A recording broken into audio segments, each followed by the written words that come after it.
Sex robots. I want to do that. To Idiot's Odyssey, episode 16. I'm Owen Murphy. And I'm Fergal O'Connor. And here are your headlines. Fox thinks they can carry on the League of Extraordinary Gentlemen without Sean Connery. The next Mission Impossible sequel will have a sequel. In a surprising move, Andy Serkis' role in Star Wars involves a motion capture suit. And after talking robots, Paramount has found something even cooler: spinning tops. So fans of Alan Moore adaptations, by that I mean the two mediocre kind of V for Vendetta, Watchmen. They're okay adaptations, but I quite like Watchmen now. I think Watchmen is... Yeah, it was very literal, but it was a good time. The only problem is it may have tried to be too close to the source. Yeah, it had Jackie Earl Haley. He just saved the film as Rorschach. But moving on from that tangent, we're going to be getting another one with The League of Extraordinary Gentlemen, the reboot. Yeah, because it came out in 2003, the first attempt at this, and it was just horrific. Alan Moore doesn't like it at all, and yeah, it was a bad film. In fact, no this is so bad that he nearly didn't want to give them Watchmen. He hasn't watched Watchmen, is the thing. Yeah. Yeah, as in he's completely against adaptations because of this film. Yeah, Alan Moore, he is sort of a cranky old man, but he does have a point about this. Yeah, he does have a point that it's this is a film so bad that it basically made Sean Connery retire. Yeah, but moving on. So the legend goes. Yeah, but that's the glass half empty stuff. Mm-hmm. Moving to the slightly more optimistic, positive stuff, I guess. It is a great premise. It's a good premise, yes. Yeah, because... But of course, a great premise has been known to be ruined before by Fox. That's all I'll say. Yeah, damn it, Fox. Alien 3. They might have... Hopefully they have learned from their mistakes. You know? Yeah, and that I they hope know so. They know that this comic book stuff is like a cash cow. Yeah, and they know that. They've done the... All you have to do is stuff. actually milk the cow instead of trying to cut its fucking udders off. Yeah. Which is what Fox have been occasionally known to do. They occasionally have done that, yeah. Yeah. Although the X-Men stuff has been brilliant in the last few years. Yeah, I mean, they did right by that with Bryan Singer, But yeah, there's very limited information about this reboot right now. But as in, we've told you all the news now. Yeah, that is it. They are rebooting League of Extraordinary Gentlemen. Yeah. We're going to be getting more Alan Moore. I mean, I feel like every Alan Moore adaptation, apart from the League, had something really cool to recommend it. I mean, was it Hugo Weaving who did V and V for Vendetta? Yeah, he was V for V. Yeah, and he was just his vocal performance there was amazing. Fox, maybe they won't screw it up this time. I still feel like Alan Moore adaptations compared to the quality of the underlying material. Yeah, they aren't as strong. They've been fine. Unlike I said mediocre earlier, but they've been much better than mediocre just because that underlying material is so strong. But the thing is that for Lee, the Alan Moore stuff is such a high quality that it's hard for anything to really get it within the ballpark. Yeah, I guess somewhere inside that cranky old man brain, there's one hell of a writer. He writes cool, weird shit. And hopefully Fox can make a cool, weird film as opposed to that 2003 bullshit. Exactly. Mission Impossible 6. No, I'm not getting my numbers mixed up. Mission Impossible 5 hasn't even come out in cinemas yet, and already Tom Cruise and his producing team are moving on Mission Impossible 6. Yeah, well, I'm not too shocked at this. I'm a little surprised, but not overly shocked. Yeah, I mean, it seems like a kind of a ballsy confidence power move, in a way. I think they know that people are going to go to it, yeah. And if people don't go to it, people will still go to one that has a different director anyway, because they change directors anyway. Yeah, I feel as well that just... Mission Impossible as a franchise, they've kind of given us a good reason to have faith in it so far. Yeah, exactly. They're not. I'm not going to say they're consistent, but they do deliver more than they miss out. They're consistently above a certain line. Where even the John Woo one is perfectly watchable. Yeah. Even if it is sort of in a cringe-worthy giggle. How many face masks can they pull off? It's a bit overly cheesy. Yeah, I mean, John Woo cannot he just cannot stop with the fucking doves. I mean, like, he's so stylish, but perhaps applying that style to a Mission Impossible film wasn't the best choice. But that being said, still a perfectly fine film. They're not wrong to try and do this. Maybe they're jumping a gun a bit, but whatever. You know? Yeah, plus in the director's chair this time they have Christopher McQuarrie, who for Mission Impossible 5, the one that's coming up. Yeah. Because it is really easy to get confused between those two now. Why would they do this to me?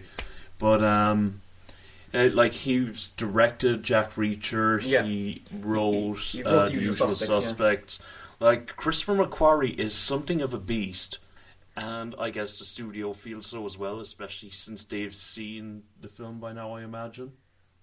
Well, at this stage, it wouldn't really matter because Mission Impossible 6 would have a different director, wouldn't they? Yeah, but like Mission... They have enough confidence in that film to kind of give another film. They believe it's not going to curb stomp the Mission Impossible name. I'm not sure a single film could do it, to be honest. Yeah, I think that's half the confidence that they have. Well, Die Hard 5. Let's not think about Die Hard 5 today. Okay. I'm sorry, I just triggered myself. Right. I didn't do it. Well, that's clearly made Fergal very emotional. So now I'm going to talk about something that'll make everyone very emotional.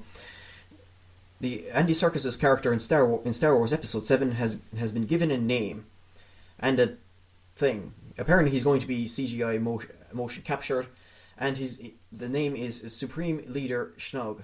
Snog?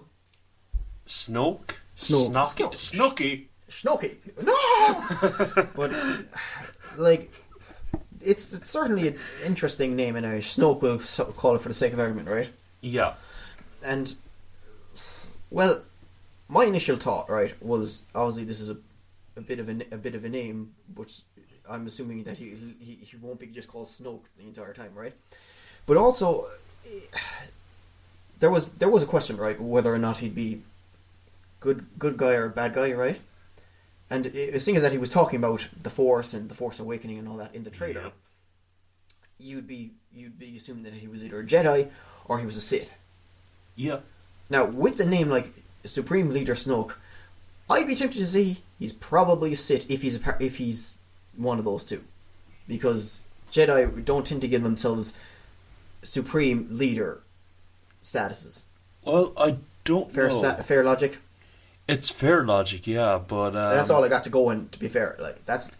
Besides him being, like, CGI, that's pretty much all we got. On the other hand, isn't that exactly what you'd expect? Right after the Emperor, that's some big old kind of figurehead in the government infrastructure be your bad dude. Yeah, unfortunately, that is a thing, I suppose. But I suppose you could look at the Emperor as more of a political leader, whereas this could be more of a military thing. I don't know, it's all over the place. Yeah, I could see that. I mean, if he's maybe that's more the Darth Vader role then.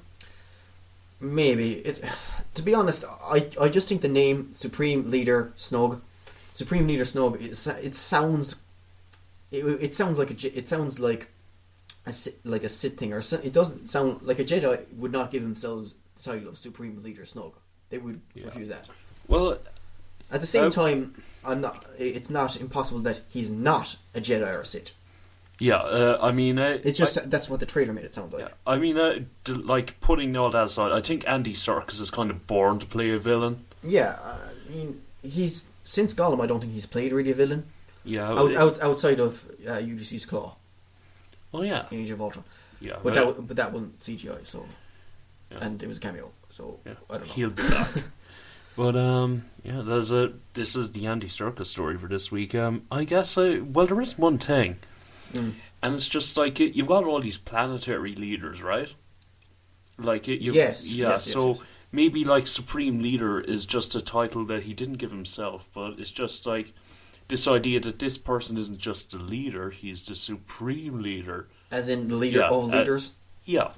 Yeah, I could see that. Yeah, so it wasn't his fault. He just wanted to be called Snoke, like a regular dude who was called Snoke. In the last episode, we talked about how David Lynch was back for Twin Peaks at Showtime, However, and we also mentioned that there was more episodes coming. Now it's been confirmed how many episodes. It's doubled to 18 episodes. It'll still be coming out in 2016, and I'm still looking forward to it. Yeah, it's more Colin McLaughlin, it's more David Lynch. This is happy, It's good, more, fun time news. It's twice as much Twin Peaks, and I am, of course, like, I'd have been delighted with a single episode, and so obviously the more I'm getting, I'm happier with it. Yeah, I mean, Twin Peaks it's been kind of an emotional roller coaster the past few weeks, where it wasn't happening because David Lynch wasn't getting the money, and then Showtime caved, and now he's getting twice the number of episodes. Yeah, again, this actually means that the money is definitely going towards the episodes. Like, yeah, which is super great. hopefully he's still got a decent budget per episode as well. I'm just hoping that David Lynch will keep power, and I hope some of this agreement, the stuff that he was like bargaining for, was power over the direction of the show. Yeah, And not just directing the show. He does have a lot of power because apparently a lot of the actors are standing by him. Which if you lose David Lynch, you might be able to pull together a Twin Peaks reboot. Basically, what I'm saying is that I only want the story to go on as long as it should go on. Yeah, and hopefully David Lynch is on the same page. Which, given that he quit because he wasn't getting the project the way he wanted, Yeah. I would like to think he has some sort of investment in this beyond a big fat paycheck. Yeah, exactly. I just hope, by the way it looks, that he actually does have some artistic integrity. Yeah, which David Lynch, if nothing else, his career has been filled with artistic integrity. And our next legendary franchise that's coming back sometime in the next couple of years is Blade Runner. Oh man, this is a film that I've had mixed feelings about coming back. Fergal, do you want to give me some positive things? Let's see, Dennis Villeneuve, Mm-hmm. Harrison Ford, Ryan Gosling starting the project, and this week we have another piece of news. Roger Deakins is going to be doing the cinematography. See, it's like all these pieces are coming into place, and you're like, the more you think about it, the more it's got to be good, like, you know? Yeah, so they're getting like the best people on the planet right now. Yeah. Doing this. I mean, Roger Deakins, for those not familiar with him, he's the dude who photographed The Shawshank Redemption and Skyfall and a whole bunch of the Coen Brothers films. Yeah, he's definitely like one of the top guys around. Yeah, he's an absolute top tier, kind of legendary cinematographer, nearly. Where the team they have behind this is crazy. Absolutely, yeah. This is just good news. I mean, I really can't wait to see how this turns out. Just because, Dennis Villeneuve, I think everyone knows at this point how much I admire him as a filmmaker. What's interesting is that I think Blade Runner was such an interesting universe, and it's definitely interesting to see more of that universe. Yeah. And also, it's actually even more relevant these days because of teams that it actually hit on with the artificial intelligence, etc., that have been a big thing, especially Ex Machina lately. Yeah. Plus, in a way, I'm interested to see how they handle it because the ambiguity of the original Blade Runner ending was one of the sweeter aspects of it. Yeah. But I feel like I wonder if they're going to go around that, or are they going to... I'm sure they'll find a cool way to approach it. What's a week that doesn't have some kind of Marvel news in a... Tilda Swinton will apparently be the Ancient One in Doctor Strange.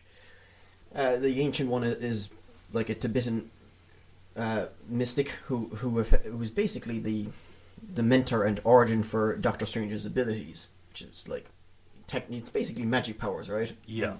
In the thing, and I think it was male in the comic books and stuff, but Tilda Swinton would be the perfect kind of slot in. If you're going to do it female, you may as well do it Tilda Swinton, because she does weird well, right? Basically. She does weird so well. Yeah. Like, she has technically been in a comic book film before. Snowpiercer was a graphic novel adaptation, but I'm amazed she hasn't been on the Marvel train yet. Yeah, that's true. I mean, she does like, she's high quality. Yeah, I mean, there are very few actresses on the planet who do work to her standard. So basically, this is going to be a film with a lot of high cheekbones. Yeah, super high cheekbones. You got Tilda Swinton, and of course, Doctor Strange will be portrayed by Benedict Cumberbatch. Yeah, I mean, they're pulling out all the stops on the casting for this one. And it'll be released on the 4th of November 2016. That's what they're aiming for anyway. I think they're starting filming this November, if I'm right. I'm not sure when production kicks off. I assume they're going to have it done in time in any case. Yeah, hopefully so.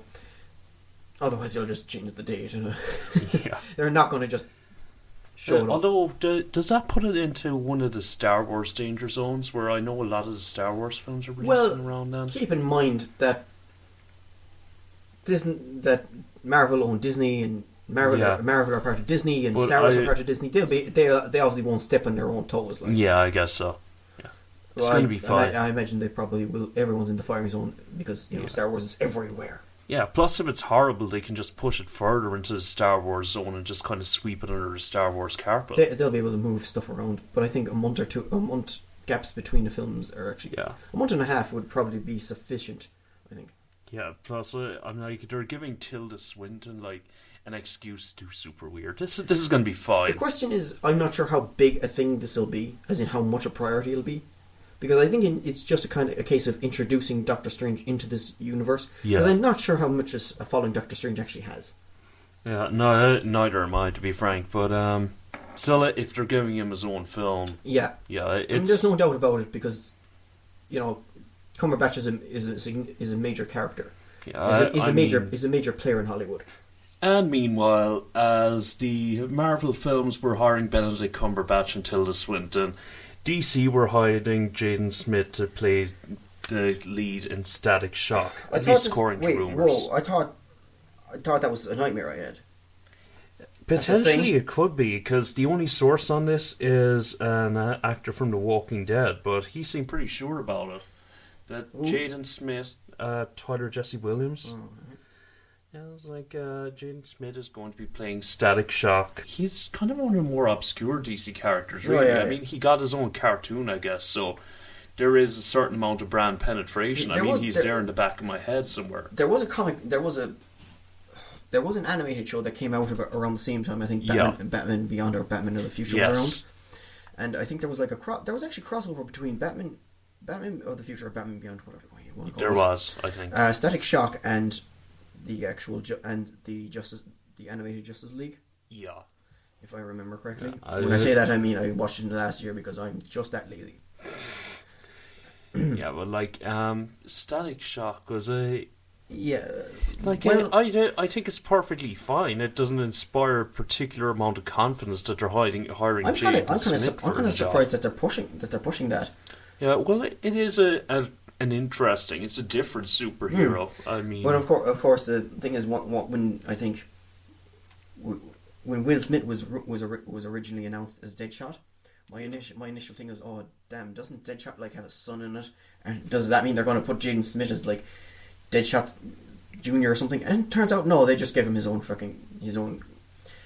superhero in the first place, Static Shock. If we're getting a Static Shock film, where the hell is our Batman Beyond film?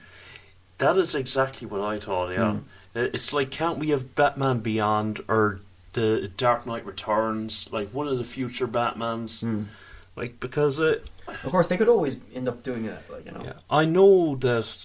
Who knows how long these, universes could go on for. Yeah, but, I assume that Hollywood execs think you can only get away with having one Batman at a time. Yeah, that might be it.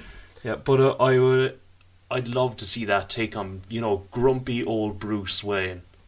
Played by Michael Keaton. Oh, yeah, I would pay large amounts of money to see that. But one place we are going to be seeing Batman is in Suicide Squad. Mm-hmm. They haven't exactly been great about keeping tabs on this, in terms of, there's no secret in terms of, the filming, Yeah, it's kind of the anti-Star Wars, where... It should have been a shock, Yeah, they're just letting everyone film everything. I mean, they're just bystanders filming every action scene. So it almost this Suicide Squad spoilers. So I don't know how much of a role, like, if it's going to be a cameo or a reasonably The big thing is, part it looks of the like film. it looks like it's being bigger and bigger, Yeah. based on these. Like, Yeah, like he's definitely going to be in it for at least one scene. It's like the Batmobiles in there. It looks kind of like it's like a cross between a Tumbler and the old Batmobiles actually. And then you've got Batman jumping up on top of it, Joker's car. So again, this week we know more about Suicide Squad than we wish we knew. well, the car, to be fair, looks basically like a souped-up sports car. It's some sort of purple Lamborghini, I think. I thought it was kind of red. Yeah, but also I think we've already kind of seen the Batmobile from Zack Snyder stuff, haven't we? Had we? Yeah, I think he tweeted don't- it. I think he tweeted that years ago, like. But it's the thing is, at this stage, like, Suicide Squad is basically doesn't need any advertising. It's advertised itself by leaking itself Yeah, I mean, this is all over the internet. I don't know how to feel about this. Actually, I know exactly how to feel about this. This is bullshit. Yeah, it's When you close off a street, you're supposed to close off the it street. didn't even look like it was closed off, like, you know. Yeah, but in any case, yeah, you should probably expect more Suicide Squad spoilers for the outdoor scenes. It's still leaking, but apparently he's going to have a bigger part than I thought he would. Yeah, definitely. I was expecting like that maybe they might have a reference in a file or something, or just a I knew he'd brief. appear, but I didn't think he'd actually see him on the back of a car, literally. Yeah. So I guess we'll get to judge Ben Affleck as Batman pretty soon. Yeah. Yeah. And of course, we'll also see Batman in Justice League Part 1. But before that, we're going to see Wonder Woman, right? Yeah, we will. Which will be coming out in 2017 in June 2017 so far anyway. Directed by Patty Jenkins, is it? Directed by Patty Jenkins And written by Jason Fox, whatever. And right now, you have Gal Gadot as Wonder Woman, and you have apparently there are talks that Chris Pine, instead of going the whole Green Lantern route, which of course he was rumored for, might actually be appearing as Steve Trevor in Wonder Woman, who is and Steve Trevor is basically just Wonder Woman's bitch. Yeah, he's not exactly her bitch. He's more like you know the way in superhero films there's like normally like there's this female love interest who fits into a certain archetype. No, he's the male love interest. Yeah, except Steve Trevor, at least in the comics, I think he was a fighter test pilot. I guess we're going to see. So I mean, in the same way. So kind of like how Jordan was. You know what it is? He's a generic rom-com. He was sort of a generic rom-com character, where he's a bit of a risk taker. He comes into her life. He knows a bunch more shit than she does. She falls in love with him. He was sort of like was Jake Sully the name of the main guy in Avatar? Yeah, that was him. Yeah, so it's sort of like like obviously I was being a bit over dramatic by calling him her bitch, but as in the same way that the Justice League is Batman's bitches, you know. Yeah, but it's like he's the generic male love interest sort of type. Yeah, which you don't get a lot of for obvious reasons. Well, you get plenty of it. It's just it's just a romantic comedy. Yeah, generally. exactly. So its release date is is apparently the 23rd of June 2017. Always can be moved when it's that far out, and that's pretty much like it remains to be seen. It's kind of interesting whether he'd go for Stephen Trevor over like Green Lantern, but I suppose Green Lantern being what it is. Yeah, it's property wise. If you have an excuse to wear a spandex suit for a year, you take that excuse. Yes. And here's the part of the podcast where we unfortunately you just break hearts all over the place. A bunch of cancelled news, basically. Yeah. First off, Tron 3 is not going to be happening because apparently Disney don't want to do original things right now. This might be a slight result of the negativity, the backlash of Tomorrowland. Yeah, I heard about that. And basically they're betting on safe things, and Tron 3 apparently is basically probably because Tron Legacy was a bit dodgy, but apparently there won't be the spandex or the CGI Olivia Wilde. Yeah, I feel like which is of course the greatest shame of this story. Yeah, it's a real tragedy. I mean, I feel like we're ripping off a Band-Aid, except the Band-Aid is made of spandex. They were prior to the Tomorrowland thing. They were really they were pushing forward with this. Yeah, they were, and it might be a case of that. Like they might have just changed their minds, but there is a lot of stuff that isn't original and is just continuing the universes that Disney are tending to do right now. Yeah. I will say though, I would have loved an excuse to see more of the Tron world, just because that world was absolutely gorgeous. Yeah, it's a very unique world. Yeah, it's a very nice world to watch, even if the plot isn't very good. True. Next up, in things that will not be happening, Alicia Vikander will not be starring opposite Tom Hanks in The Circle. Of course, Alicia Vikander was mostly lately in Ex Machina. Yeah, and was completely awesome in that. Mm-hmm. Instead, she is being rumoured as a strong contender for the next Bourne sequel, the Paul Greengrass, Matt Damon one. Which is, of course, great. Yeah, awesome sauce. Paul Greengrass, also known as the only man who can actually work shaky cam right. Yeah, and then we have Michael Fassbender and Marion Cotillard will be her co-stars in Assassin's Creed. Really?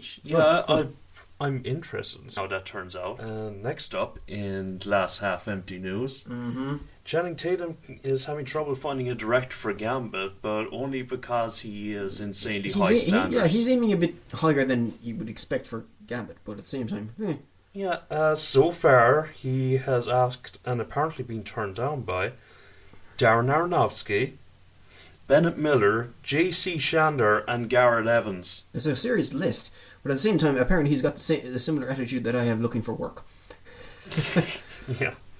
Just like, you can't get a yes unless you ask, but, bloody hell, I really hope that he gets someone great for this. Keep in mind that this is effectively Channing Tatum trying to, stepping into the role as a producer more than he has before. Because that's what he is. He's a producer in the film that he's starring in. Yeah, Gambit's really been sort of a passion project for him, I guess. Because I don't think Channing Tatum's played a superhero before. No. Not really. So I guess he wants to be another guy who gets the spandex on. I'd be looking forward to seeing him play that role, you know? Yeah, apparently the script's been delivered. And so they just need to find a director that they can hook into the project. Exactly, yeah. But those the names he's going after, big in demand guys right now. Absolutely. They've all pretty much put out at least. Bennett Miller is my least favorite director on the list, and he's still a fantastic director. Yeah, like J.C. Shander has put out Margin Call and Most Volunteer, which were 2 9s. And of course, Darren Aronofsky is just fantastic. Yeah. The Raid 1 and the Raid 2 are on Garrett Evans. Exactly. It would certainly be an interesting kind of thing he's going for, because it's a very strange scale. It's a strange collection of directors he's aiming for, because they're all very different. Yeah, but all very awesome. Yeah, they're all massive prestige directors. And but that's it. Hopefully he doesn't end up having to hire the special effects guy. Yeah, because that would be bad. And finally, in our things that won't be happening in the future segment, Jason Momoa will no longer be in the Magnificent Seven. It's an odd one, but I suppose. Well, apparently the story was that he dropped out because he didn't have much to do or say in the movie. To be fair, you can kind of see the logic in that. If you're going to have one quiet guy who's going to stand in the corner, be angry looking, you'd pick Jason Momoa. Yeah, but at the same time, he is sort of a talent to do. I can see what you're saying, and believe me, I completely agree. He is. He can act really well, like better than you'd expect him to be able to act. Yeah, it's I'm sure there are plenty of other actors you can get to play the angry, quiet guy in the corner, and Jason Momoa he's a bit better than that. Yeah, absolutely. Yeah. If I'm not mistaken, I think in the early 90s or 80s, the Transformers was basically the TV show was only created to sell the toys. Well, in the early 2000s, or the early noughties, whatever you want to call it, the Beyblade TV show I think was only created to sell motorized spinning tops or whatever. And so in Japan they could name it Explosive Shoot Beyblade. Yeah, it basically, I think that's probably what that's going to be the script for Paramount for this Beyblade live action film. That's it. It's basically Transformers as like spinning tops, right? That's it. Yeah. And it's like I suppose you could say it's going to be Transformers for the naughties kids. It's an excellent reason to buy your kids safety goggles because these are fucking spinning tops with blades on them. And of course, don't get me mistaken. It is actually going to be brought to you by the same studio that brought you Transformers, Paramount. Of course, we love a lot of their stuff, but not Transformers. No, suppose it's scheduled to come out in 2017. So. Yeah, and if you buy your kids one of these fucking things, you are going to wish that you would just let them do drugs. Mm-hmm. And Disney are going to continue their questionable tradition of making live-action versions of their own kids' films. It's just so... Yeah, okay. Well, a Tinkerbell film called Tink. It stars Reese Witherspoon, and that's the only good thing about this fucking story. And that is a pretty good thing. Like, I mean, Reese Witherspoon is... Yeah, she's great. She's been a great producer the last few years as well, actually. But it's a live-action take on the classic Peter Pan character. It is also being developed in the vein of Maleficent. Yeah. And it's being sold as... Maleficent had a lot of problems with it, in terms of just screwing up the kind of view. But go on. Yeah, I don't think it screwed up the kind of view. I just didn't feel like it was a very good film. I mean, like, I'm all for the dark fairy tale. Hello, Guillermo del Toro. I'm just... I'm not for the dark fairy tale done badly. But it's offering a new perspective on the character, apparently. Hopefully, I mean, Reese Witherspoon is the only thing giving me hope for this project. Yeah. Like, I believe in Reese Witherspoon a lot more than I believe in Angelina Jolie right now, to be honest. Yeah, I'd have to agree with you. Let's hope that this turns out well. I hope. Yeah. I mean, like, be a good thing. Just because we've been disappointed with the other stuff like this doesn't necessarily mean it'll all be disappointment. Yeah, and it hopefully won't retroactively ruin Peter Pan for us. Hopefully not. I'm sure Pan will get around to that beforehand. Oh yeah. Yeah. Sorry, kids, your childhood's fucked. Prepare for sexual harassment, I guess.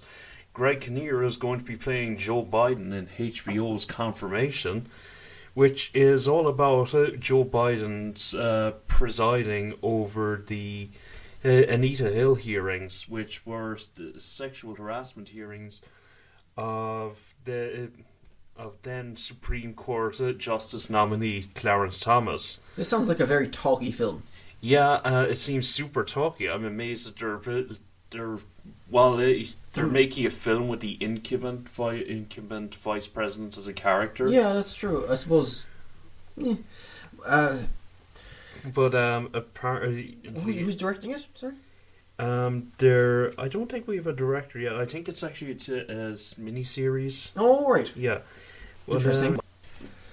Good news on the Independence Day 2 front. William Fichtner is after joining the cast. Well, he's signing up for a lot of things that go boom, isn't he? Yeah. First off, if you don't know who William Fichtner is, if you remember the bank manager at the start of The Dark Knight. That's your go-to, really? That's the dude, like, he was in Black Hawk Down, he was in Prison Break. He was in Prison Break. He did the voice of Ken Rosenberg in Grand Theft Auto Vice City. And actually, this is like my own weird like random reference to William Fichtner is if you've ever seen Date Night, the incredibly mediocre Steve Carell Tina Fey film. Yeah. He was the senator at the or I don't know if he was a senator. They had to go in and give him a lap dance, and he gave us the immortal line, "Sex robots, I want to do that." Yeah, that explains why he combined with Michael Bay for from Teenage Mutant Ninja Turtles. Yeah, it's all about sex robots. But apparently this time he'll be playing a top general in the sequel, and it also notes that he is signed on for any follow-up films.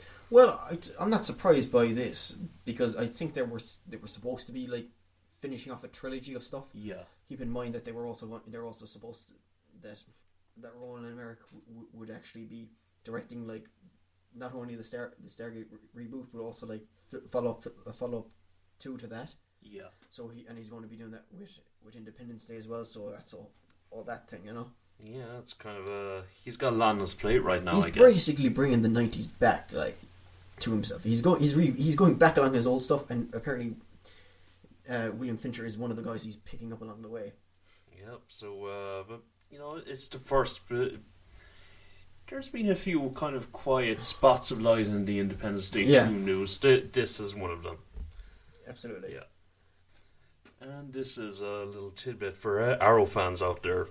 Or, well, if you give a shit about Arrow, you're probably going to give a shit about this story in some capacity.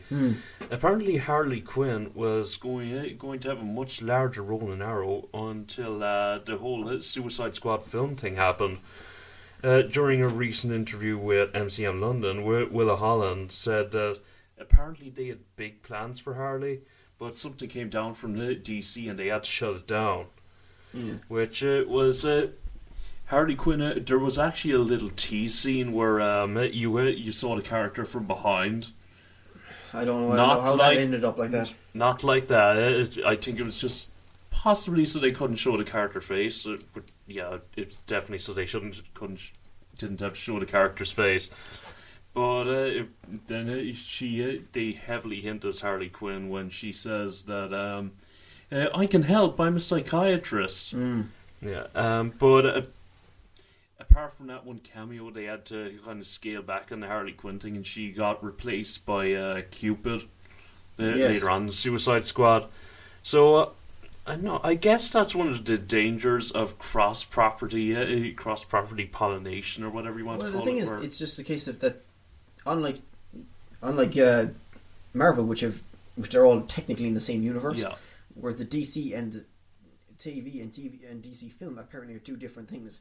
Which, of course, there's been theories about that, but let's not get into that right now. Yeah, I guess they didn't want to establish Harley Quinn as a minor character there when maybe they want her to be a major character in Suicide Squad. Yeah. I don't think it was a quality issue because the quality of Arrow was actually very... it's like super high for a TV show. So I've heard. Yeah. But there's your little factoid for the week. And this last one's for Brad Pitt fans. The sequel to World War Z now has an official release date, and this isn't too much of a shock. It did so well. Yeah, it did a lot of business considering that it kind of had a spotty, troubled production. But it's penciled in for June the 9th, 2017. So I guess you have 2 years to wait if you're looking forward to that. But it's on the radar now. Yeah, I mean, considering that it was kind of it was commercially successful but critically kind of mixed, I suppose. Yeah. And so it's something to see that they're continuing on, but I suppose you don't really stop gravy trains.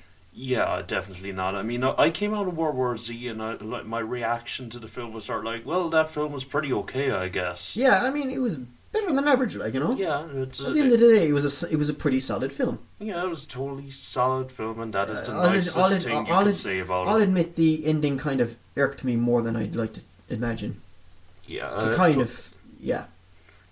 it was just at the end of the day, I'd still prefer if they'd actually like made a film version of the book, or like made a TV series of the book of the actual book, as in were more literal with their adaptation.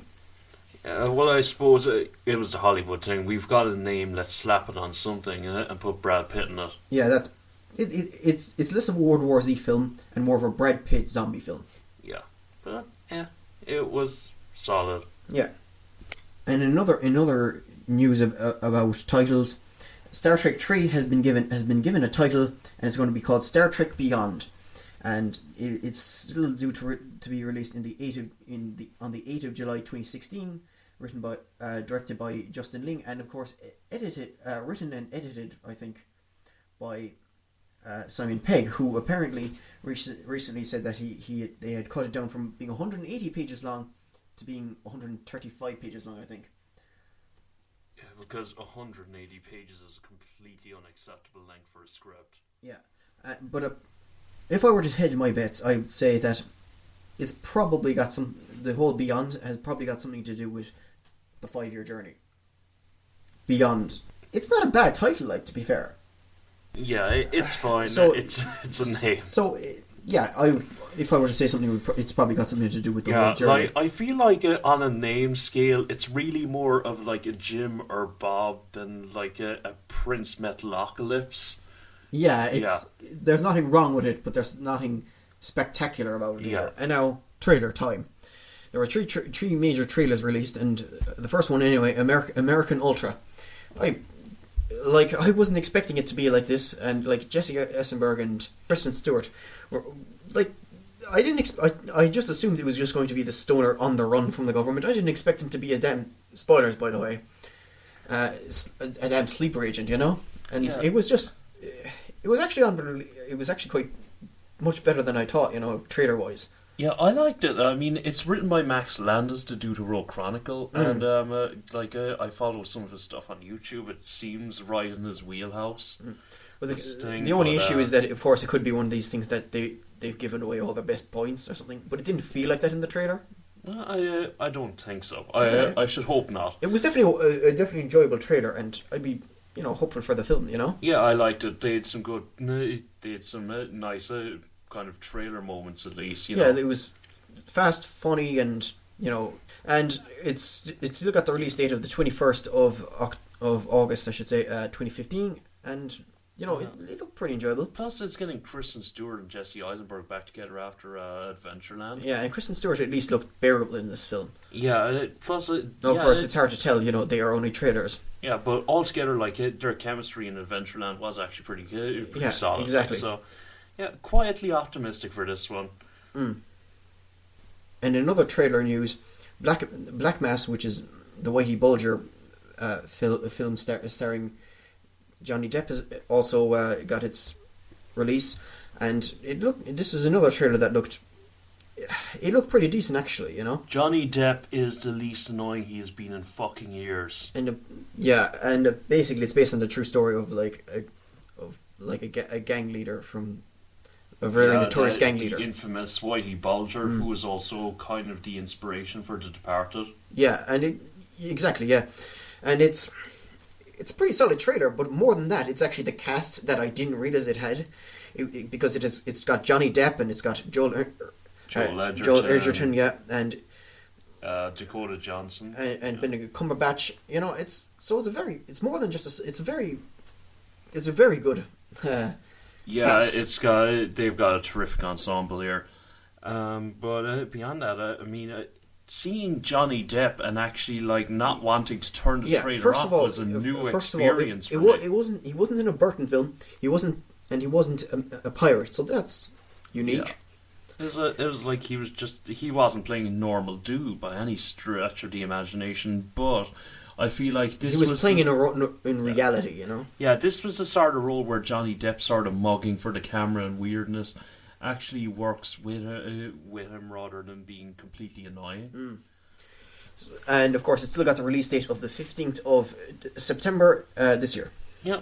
So another kind of burst of quiet optimism. It got me hyped for it more than the actual trailer, to be honest. Yeah. Now, Point Break for 2015 also debuted its trailer. But first, we're going to talk about the fact that there was also the one in the 90s, right? In 91. And this was just like a much nicer trailer, you know? It was like a fun trailer, you know? Because we recently just looked at the trailer, which, by the way, we'll all be putting in the show notes. Yeah, well, I feel like for me, if I saw this trailer, I'd be like, this is kind of a silly action film. But the reason that the 90s Point Break trailer just meant so much for me was just because of all the damn memories it brought back. Yeah. It's just like, you've got Gary Busey being as Gary Busey has ever been Gary Busey. Yes, Gary Busey.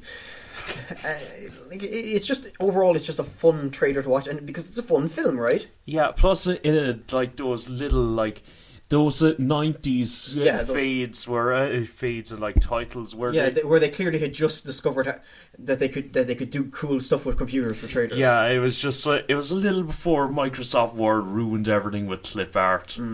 And so like it was a good trailer, and it was a funny trailer, and you know what else can you say? And it introduced, and you know you even cared about the characters before you watched it, right? And I mean the dead presidents. And here's more important than anything: they were surfers, and you felt like they were surfer dudes. Yeah, I'm like Patrick Swayze. That it was an iconic performance. Just that kind of laid back. I don't give a shit, but I'm a bad. He's the badass who just can't help being a badass. He's not trying to be it. It's just his own stoner way. He kind of. He just is, man. Yeah. He just is, you know? Exactly. And now we're going to talk about the second one. At which point we're going to crack open the energy drinks, bro. Yes, bro. Yeah. Alright, let's take this to the extreme, bro. Yeah, brah. Yeah. Where the thing is, in the other one, which we'll also give links in the show notes, is that it's more.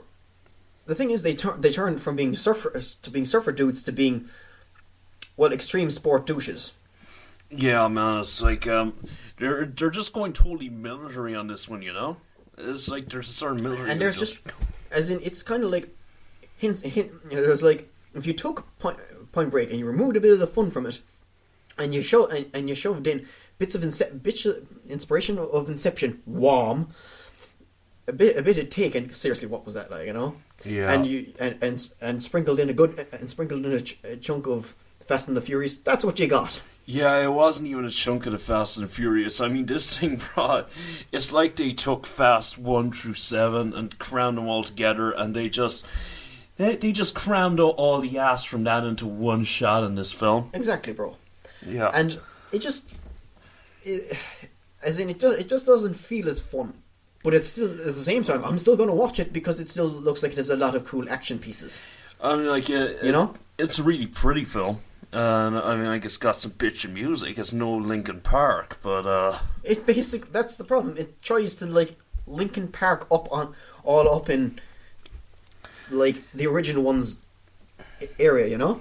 Well, I mean, Point Break at the time, it was such a distinctive film, man. Because, I mean, like, you had those surfing scenes with, you know, Catherine Bigelow's kind of iconic approach to the cinematography of the scenes.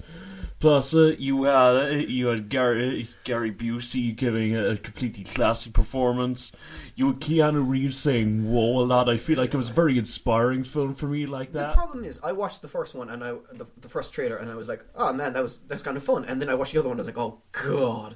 I just like finished it, and I was like, "That's all I could say." I think that says enough, doesn't it? Yeah, I just want to know: are they going to call it Fast Break or Point Furious? No, it's Point Break 2015. And of course, these show notes, which I talked about, you can find them on idiotsodyssey.com/IO16. And I've been Owen Murphy, and you can find me on Twitter at OwenM1990. And I've been Fergal Fistbumps O'Connor, and you can find me on Twitter at Interspammer. No one's going to call you that. And you can also find the show on Twitter and Facebook at Idiots Odyssey. And if you have anything to add, please let us know. You know where to find us, and you can also email us at idiotsodysseypodcast@gmail.com. And thanks for listening. Awesome.